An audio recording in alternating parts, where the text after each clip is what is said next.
Hello मित्रों, હું છું ખીમજી કંડોલિયા. તમારું મારી ચેનલ પર સ્વાગત છે. મિત્રો, આપણે આ વિડીયોસમાં બીજી વિષયનું 2018નું પેપર સોલ્વ કરવાના છે. તેમાં પાર્ટ 2 આપણે લેવાના છીએ. પાર્ટ 2માં આપણે 25 થી 50 પ્રશ્નો એક્સપ્લેન કરવાના છે. મિત્રો, આપણે અગાઉ એક વિડીયો અપલોડ કરેલો છે, તેમાં પાર્ટ 1 એક્સપ્લેન કરેલો છે. તેમાં 1 થી 25 સહેલા રોલના આપણે પ્રશ્નો કરાવ્યા છે. તમે હજી સુધી તે વિડીયો ન જોયો તો જોઈ શકો છો. અને મિત્રો, આપણે આ વિડીયોસમાં 25 થી 50 પ્રશ્ન સોલ્વ કરાવવાના છીએ. મિત્રો, આપણું ચેનલનું નામ છે ઇલેક્ટ્રિકલ આસિસ્ટન્ટ વિથ કે.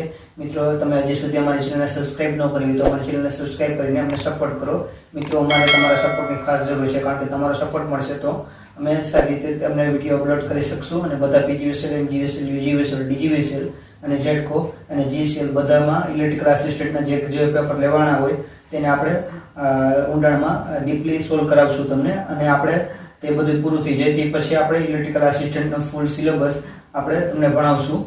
અને મિત્રો, તમે હજી સુધી અમારા જેડકોના 2 પેપર સોલ્વ કરાવેલા છે અને આપણે પીજીવીસીએલના પણ 3 પેપર સોલ્વ કરાવેલા છે. તે આપણે યુટ્યુબ પર અપલોડ કરી દીધેલ છે.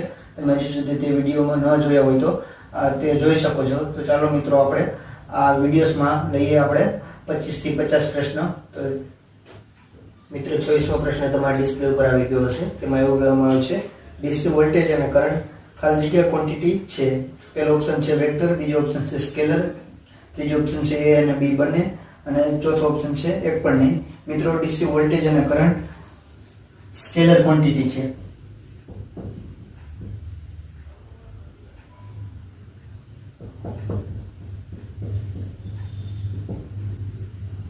DC voltage end current scalar quantity છે. મિત્રો, ડીસી વોલ્ટેજ અને કરંટ સ્કેલર ક્વોન્ટિટી છે. તો ચાલો મિત્રો, આપણે હવે લઈએ 27મો પ્રશ્ન. મિત્રો, 27મો પ્રશ્ન તમારા ડિસ્પ્લે ઉપર આવી ગયો છે. તેમાં એવું કહેવામાં છે, વેસ્ટર્ન બ્રિજનો ઉપયોગ ખાલી જગ્યાની કિંમત શોધવા માટે થાય છે. પહેલો ઓપ્શન છે વોલ્ટેજ, બીજો ઓપ્શન છે રેઝિસ્ટન્સ, ત્રીજો ઓપ્શન છે ઇન્ડક્ટન્સ અને ચોથો ઓપ્શન છે કરંટ. મિત્રો, વેસ્ટર્ન બ્રિજનો ઉપયોગ રેઝિસ્ટન્સ શોધવા માટે થાય છે.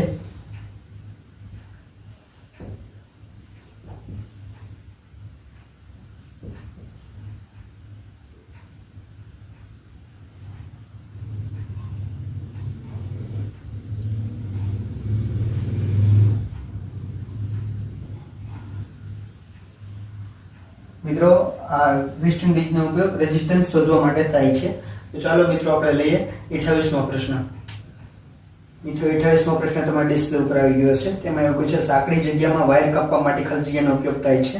પહેલો ઓપ્શન છે કોમ્બિનેશનલ પ્લાયર, બીજો ઓપ્શન છે લોંગ નોઝ પ્લાયર, ત્રીજો ઓપ્શન છે ચપ્પુ અને ચોથો ઓપ્શન છે કટર. મિત્રો, સાંકડી જગ્યામાં વાયર કાપવા માટે કટરનો ઉપયોગ થાય છે. સાંકડી જગ્યામાં વાયર કાપવા માટે કટરનો ઉપયોગ થાય છે. તો ચાલો મિત્રો, આપણે જોઈએ 29મો પ્રશ્ન. મિત્રો, 29મો પ્રશ્ન તમારા ડિસ્પ્લે ઉપર આવી ગયો છે. તેમાં એવું કહેવામાં છે, પોલ અને ગ્રાહકના મીટરને જોડતી લાઈનને ખાલી જગ્યા નામથી ઓળખવાય છે. પહેલો ઓપ્શન છે સર્વિસમેન, બીજો ઓપ્શન છે ફીડર, ત્રીજો ઓપ્શન છે કેબલ અને ચોથો ઓપ્શન છે એક પણ નહીં. પોલ અને ગ્રાહકના મીટરને જોડતી લાઈનને સર્વિસમેન કહેવામાં આવે છે.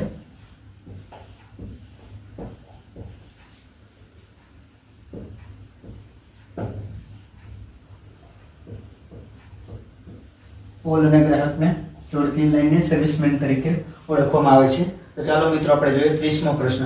મિત્રો, 30મો પ્રશ્ન તમારા ડિસ્પ્લે ઉપર આવી ગયો છે. તેમાં એવું કહેવામાં આવે છે, એલસીબી નો ઉપયોગ ખાલી જગ્યા સ્થિતિમાં રક્ષણ આપવામાં થાય છે. પહેલો ઓપ્શન છે ઓપન સર્કિટ, બીજો ઓપ્શન છે શોર્ટ સર્કિટ, ત્રીજો ઓપ્શન છે ઓવરલોડ અને ચોથો ઓપ્શન છે ગ્રાઉન્ડ ફોલ્ટ. મિત્રો, એલસીબી નો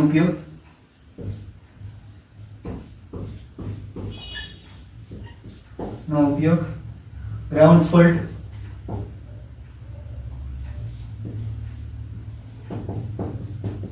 ફોલ્ટ સામે રક્ષણ આપવા માટે થાય છે. એલસીબી નો ઉપયોગ મિત્રો ગ્રાઉન્ડ ફોલ્ટના રક્ષણ આપવા માટે થાય છે. તો ચાલો મિત્રો, આપણે જોઈએ 31મો પ્રશ્ન.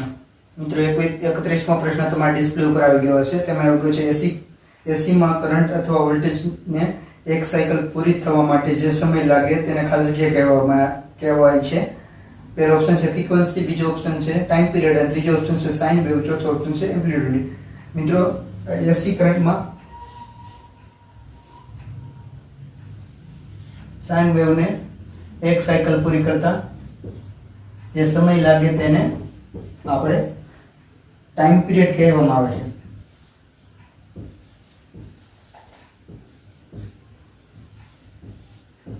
તેને શું કહેવામાં આવે છે?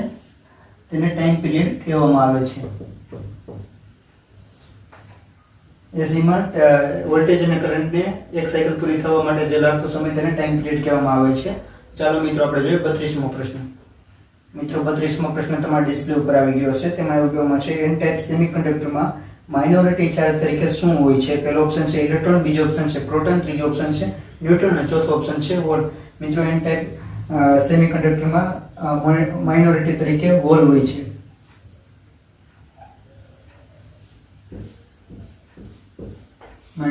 માઇનોરિટી તરીકે હોલ હોય છે. તો ચાલો મિત્રો આપણે જોઈએ 33મો પ્રશ્ન. મિત્રો 33મો પ્રશ્ન તમારા ડિસ્પ્લે ઉપર આવી ગયો હશે. તેમાં એવું કહેવામાં આવશે મેગર હંમેશા કયો સપ્લાય જનરેટ કરે છે? પહેલો ઓપ્શન છે એસી, બીજો ઓપ્શન છે પ્લેસ્ટિંગ એસી, બીજો ઓપ્શન છે ડીસી અને ચોથો ઓપ્શન છે પ્લેસ્ટિંગ ડીસી. મિત્રો મેગર હંમેશા ડીસી જનરેટ કરે છે.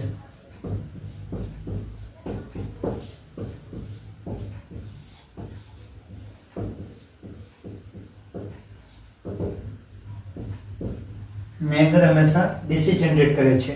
તો ચાલો મિત્રો આપણે જોઈએ 34મો પ્રશ્ન. મિત્રો 34મો પ્રશ્ન તમારા ડિસ્પ્લે ઉપર આવી ગયો છે. તેમાં એવું કહેવાનું છે ફક્ત ડીસી સપ્લાયમાં ખાલી જગ્યા કેપેસિટરનો ઉપયોગ થાય છે. પહેલો ઓપ્શન છે ઇલેક્ટ્રોલાઇટિંગ, બીજો ઓપ્શન છે એર, બીજો ઓપ્શન છે માઇક્રા અને ચોથો ઓપ્શન છે પેપર. મિત્રો ફક્ત ડીસી સપ્લાયમાં ખાલી જગ્યા કેપેસિટરનો ઉપયોગ થાય છે. ઇલેક્ટ્રોલાઇટિંગ.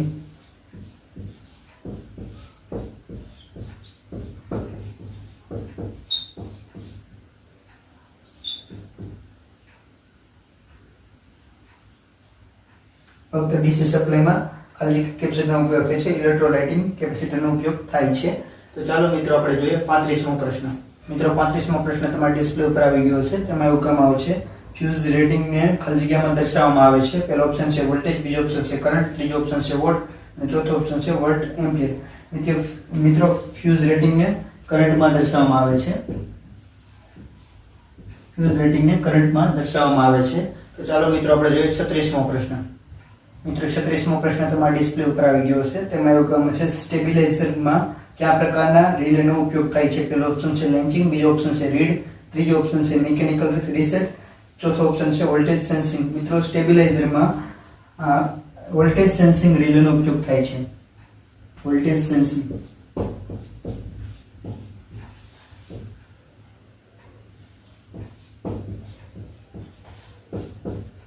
સ્ટેબિલાઇઝરમાં વોલ્ટેજ સેન્સિંગ નામના રિલેનો ઉપયોગ થાય છે. તો ચાલો મિત્રો આપણે જોઈએ 37મો પ્રશ્ન. મિત્રો 37મો પ્રશ્ન તમારા ડિસ્પ્લે ઉપર આવી ગયો છે. તેમાં એવું કહેવામાં આવે છે પ્રોટેક્શન ડિઝાઇન પ્રમાણે રિલેનું કાર્ય ખાલી જગ્યા ડિવાઇસ તરીકે હોય છે. પહેલો ઓપ્શન છે સેન્સિંગ, બીજો ઓપ્શન છે સ્વિચિંગ, ત્રીજો ઓપ્શન છે બ્રેકિંગ, ચોથો ઓપ્શન છે આઇસોલેટિંગ. મિત્રો પ્રોટેક્શન ડિવાઇસમાં રિલેનું કાર્ય સેન્સિંગ તરીકે હોય છે. રિલે સેન્સ કરવાનું કામ કરે છે. સેન્સિંગ તરીકેનું કાર્ય હોય છે રિલેનું.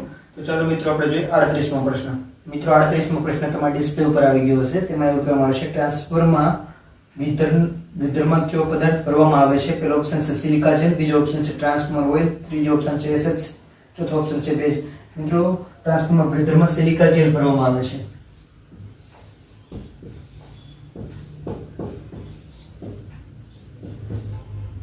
સિલિકા જેલ ભરવામાં આવે છે. અને મિત્રો એવું પૂછે કે તેનો ઉપયોગ શું છે?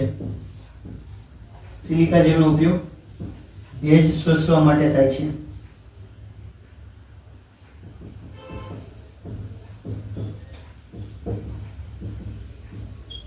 મિત્રો બ્રીધરમાં શું ભરવામાં આવે છે? સિલિકા જેલ ભરવામાં આવે છે. અને તેનો ઉપયોગ પૂછે તો તેનો ઉપયોગ થાય છે ભેજ શોષવા માટે થાય છે.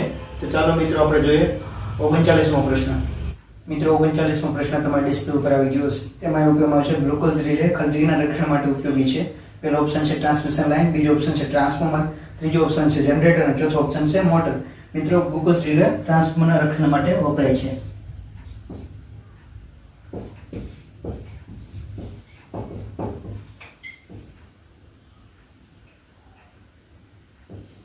ગ્લુકોઝ રિલે ટ્રાન્સફોર્મરના રક્ષણ માટે વપરાય છે.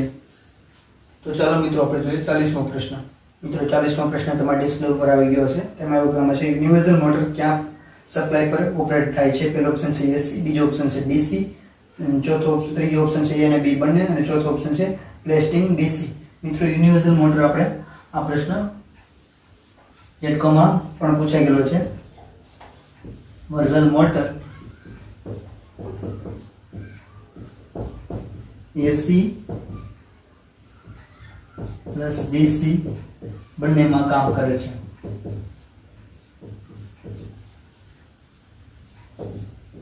મિત્રો યુનિવર્સલ મોટર એસી પ્લસ ડીસી બંનેમાં કામ કરે છે. તો ચાલો મિત્રો આપણે લઈએ 41મો પ્રશ્ન. મિત્રો 41મો પ્રશ્ન તમારા ડિસ્પ્લે ઉપર છે. તેમાં એવું કહેવામાં છે ખાલી જગ્યા ભાગ અલ્ટરનેટરનો નથી. પહેલો ઓપ્શન છે કોમ્યુટેટર, બીજો ઓપ્શન છે આર્મેચર, બીજો ઓપ્શન છે સ્લીપિંગ, ચોથો ઓપ્શન છે ફિલ્ડિંગ. મિત્રો ઓલ્ટરનેટરનો ભાગ નથી.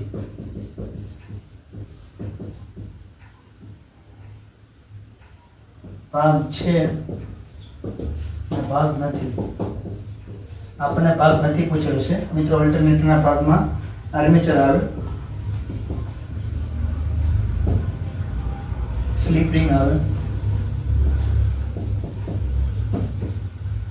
ફિલ્ડ આવે અને ભાગ નથી કોમ્યુટેટર.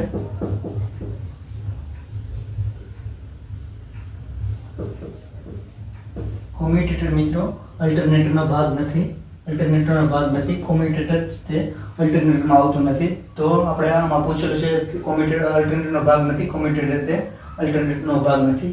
ચાલો મિત્રો આપણે જોઈએ 42મો પ્રશ્ન. મિત્રો 42મો પ્રશ્ન તમારા ડિસ્પ્લે ઉપર આવી ગયો છે. તેમાં એવું કહેવામાં આવે છે વાઇન્ડિંગ કમ્યુટિટી ટેસ્ટ કરવામાં આવે છે ત્યારે મેગરનો પોઇન્ટર ખાલી જગ્યા તરફ હોય છે.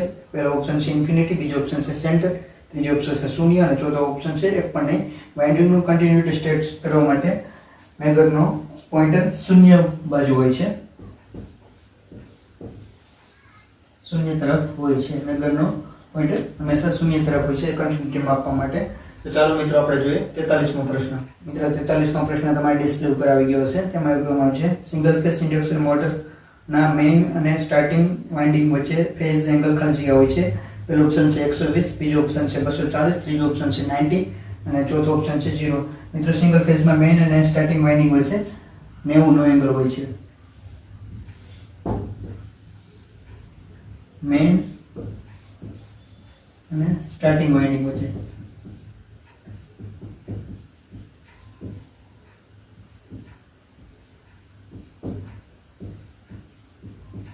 90નો એંગલ હોય છે. મિત્રો સિંગલ ફેઝ ઇન્ડક્શન મોટરમાં મેઇન અને સ્ટાર્ટિંગ વાઇન્ડિંગ વચ્ચે 90નો એંગલ હોય છે. તો ચાલો મિત્રો આપણે જોઈએ 44મો પ્રશ્ન. મિત્રો 44મો પ્રશ્ન તમારા ડિસ્પ્લે ઉપર આવી ગયો છે. તેમાં એવું કહેવું છે થર્મલ પાવર પ્લાન્ટની એફિશિયન્સી અંદાજે ખાલી જગ્યા પર્સન્ટેજ હોય છે. પહેલો ઓપ્શન છે 25, બીજો ઓપ્શન છે 35, ત્રીજો ઓપ્શન છે 75, ચોથો ઓપ્શન છે 99. મિત્રો થર્મલ પાવર પ્લાન્ટની એફિશિયન્સી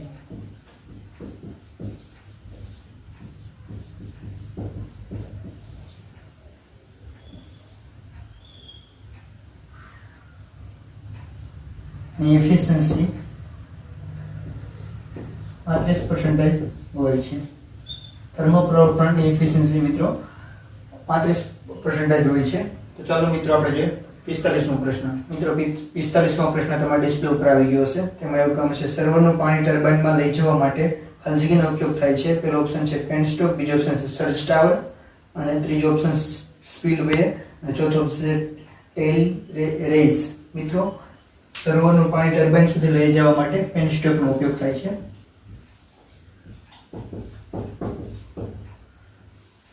પેનસ્ટોકનો ઉપયોગ સરોવરનું પાણી ટર્બાઇન સુધી લઈ જવા માટે પેનસ્ટોક વાલ્વનો ઉપયોગ થાય છે. તો ચાલો મિત્રો આપણે જોઈએ 46મો પ્રશ્ન. મિત્રો 46મો પ્રશ્ન તમારા ડિસ્પ્લે ઉપર આવી ગયો છે. તેમાં એવું કામ છે ટ્રાન્ઝિસ્ટરની સંજ્ઞામાં દર્શાવેલ તીર કયા પ્રવાહની દિશા સૂચવે છે. પહેલો ઓપ્શન છે બેઝ, બીજો ઓપ્શન છે કંડક્ટર, ત્રીજો ઓપ્શન છે એમીટર અને ચોથો ઓપ્શન છે એક પણ નહીં. મિત્રો ટ્રાન્ઝિસ્ટરમાં જે તીર હોય છે, ટ્રાન્ઝિસ્ટર છે તેમાં તીર હોય છે તે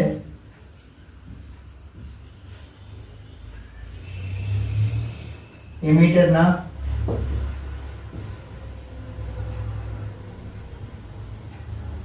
પ્રવાહની દિશા દર્શાવશે.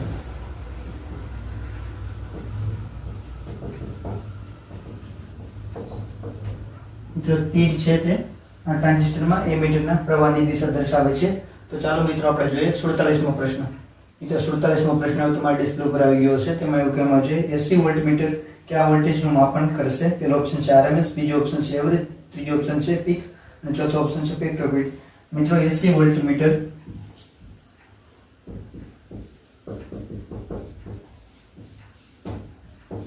આરએમએસ વેલ્યુનો માપન કરશે. અને મિત્રો ડીસી આપણે પૂછે ડીસી વોલ્ટમીટર તો એવરેજ વેલ્યુનું માપન કરે છે.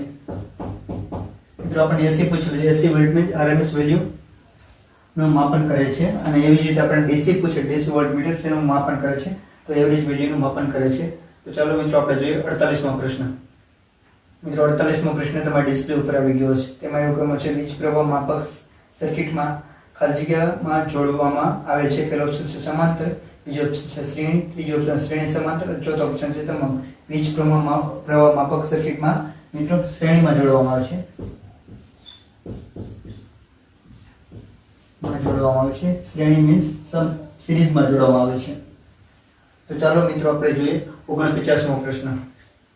મિત્રો 49મો પ્રશ્ન તમારા ડિસ્પ્લે ઉપર આવી ગયો હશે. તેમાં એવું કહેવામાં આવશે ન્યુક્લિયસ રિએક્ટરમાં ફ્યુઅલ કઈ પ્રોસેસ થાય છે? પહેલો ઓપ્શન છે ફ્યુઝન, બીજો ઓપ્શન છે ફિઝન અને ત્રીજો ઓપ્શન છે A અને B બંને અને ચોથો ઓપ્શન છે એક પર. ન્યુક્લિયર રિએક્ટરમાં ફ્યુઅલની ફિઝન પ્રક્રિયા થાય છે.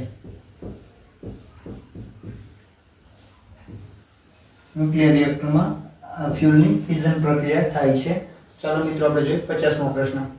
મિત્રો 50મો પ્રશ્ન તમારા ડિસ્પ્લે ઉપર આવી ગયો છે. તેમાં એવું કહેવામાં છે ઇલેક્ટ્રોલિસિસ ની ક્રિયામાં ખાલી જગ્યા સપ્લાયની જરૂરિયાત છે. પહેલો ઓપ્શન છે એસી, બીજો ઓપ્શન છે પ્લેસ્ટિંગ એસી, બીજો ઓપ્શન છે ત્રીજો ઓપ્શન છે ડીસી, ચોથો ઓપ્શન છે પ્લેસ્ટિંગ ડીસી. મિત્રો ઇલેક્ટ્રોલિસિસમાં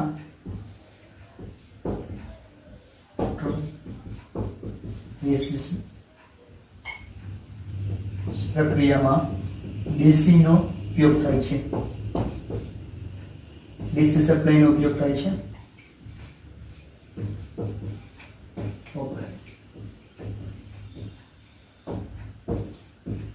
મિત્રો ઇલેક્ટ્રોલિસિસ પ્રક્રિયામાં ડીસી સપ્લાય વપરાય છે.